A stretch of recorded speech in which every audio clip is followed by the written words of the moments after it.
from the Looney Farm. I wanted to do a quick video because I've had a lot of people asking on my post about our fodder system that we're starting, and so I thought I'd give you guys just a brief look at what we're doing at the start. We were about 3 days into it, so we are very new at this. We have some really great leadership and example being set to us, though, from the ever incredible Blaze over at Bad Baxter Farm. She has just been a huge help to us in so many different areas on our farm, being new to all this. So I'm trusting her experience, and like she said, she's made all the mistakes so I don't have to, which is awesome when people are willing to share and help, which I think is one of the best parts about a lot of the homesteading communities that we've found on Facebook and online and even locally. So that being said, here's our system. We for now are doing 2 towers of 7 trays. So we'll have basically 2 trays worth of fodder a day to take out to the chickens and the ducks and the goats and Beefus while he's still here. Eventually, we would like to expand this.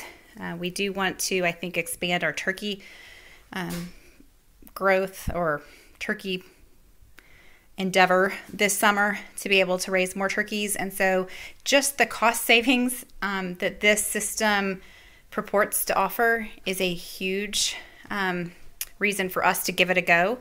It's pretty simple. As you can see, I didn't buy any stands or systems. You can spend thousands of dollars at some of the farm supply companies getting the big irrigated, self-irrigated system. I'm just going to make myself water it and keep it up every day. It doesn't take that long. I literally spend maybe 5 minutes. So as long as I can remember to do that, which I didn't last night, which, you know, still new. Anyway, as long as I can do that, this I think will be a really, really beneficial savings for our farm. And besides that, just, I mean, if you know anything about sprouted grains just nutritionally for humans, you know that the chemical processes that happen and the enzymes that are released and all of that good stuff when the seed sprouts make it so much more nutritionally dense. So there's a lot of benefits health-wise for the animals too. Just to give you an idea, I have about 1 pound, maybe 1.25 pounds of seed in each tray, and depending on the seed mix, and we'll definitely weigh ours out just to kind of get an idea, but anywhere from 6 to 10 pounds of fodder can be grown from just 1 pound of seed. So that's a huge stretch of feed that it will cover. So that equates to a big cost savings over the traditional non-GMO feed rations that we're giving our chickens and ducks and we gave our turkeys and pigs. So here's the system. It's essentially, I think they're like 26 by 16 by 6 inches high. I don't know. We got them at Walmart. They're like $4 a piece, $4.38, I think. I pointed out to Joe a picture of Blaze's system and showed him how she did it.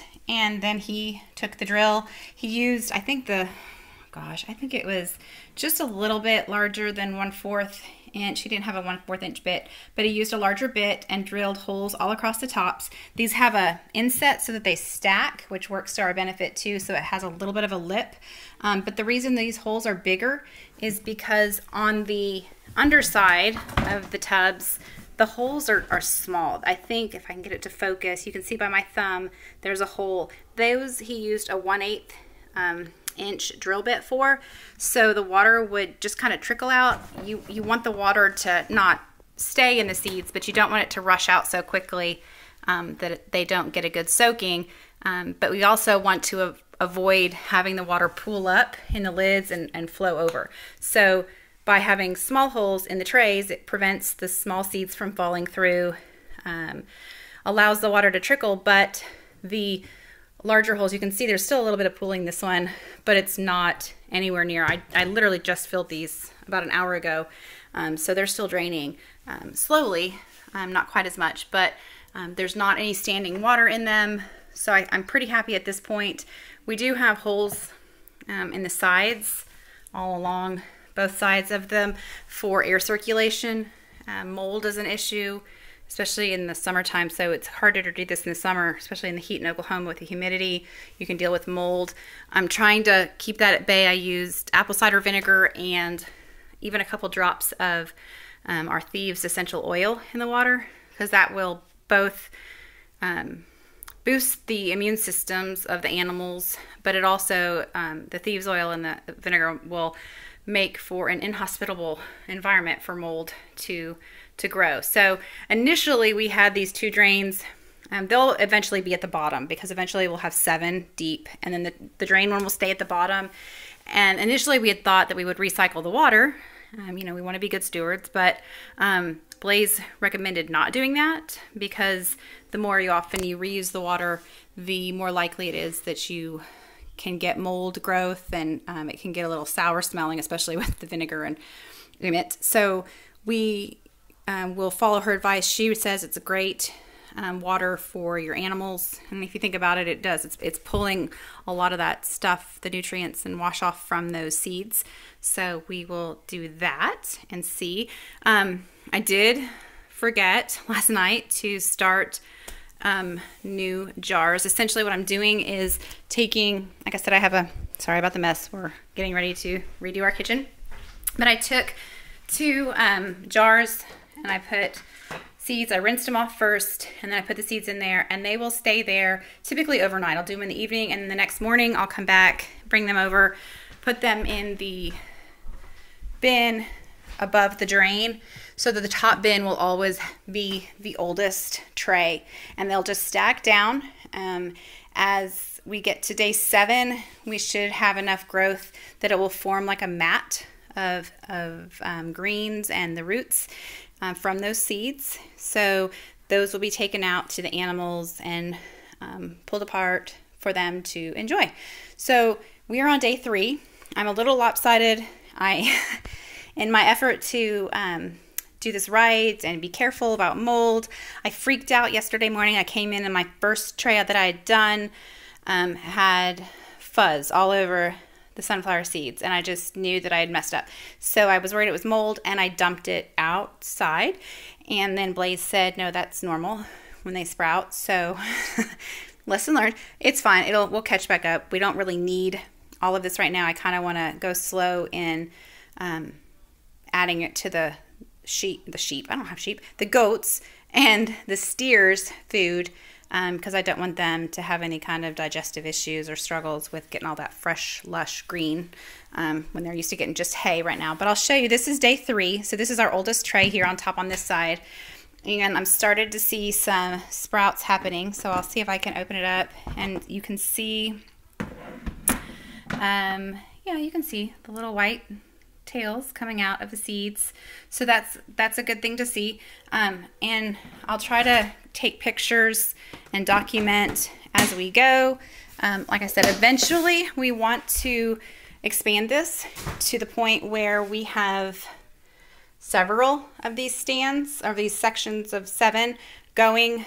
We really want to expand our turkey endeavor, like I mentioned, and this makes that very cost effective. In the summertime, we will probably transition mostly to like an outdoor system where we have wood frames with screen on top of them that the seed is sprinkled under, and allows the seeds to sprout and grow up, but prevents the animals from getting to that root, and kind of provides just a constant growing good source of a fodder for them outside, and we'll supplement that too with some good cover crops for them in their area. But I'm excited. We probably will also move this out to the workshop at some point when we expand. We have more room out there. We have the ability to control its temperature and humidity, so it will be a lot easier to move around and not be so confined by our kitchen. And you know, I don't really mind having a couple of these here, but if I had 4 or 5 of these, I don't have anywhere for that to go. I'm already stacking stuff on my table in preparations for the redo anyway. So keep with us, stay posted on our page, and watch for what we do, I will share the successes and the failures because I think that it's all beneficial that everybody can learn from. But again, if you have more information, I have the information that I received from the class I went to with Blaze on my personal Facebook page, but I will make sure to go over and share that on our farm page as well so that you guys can have the same access.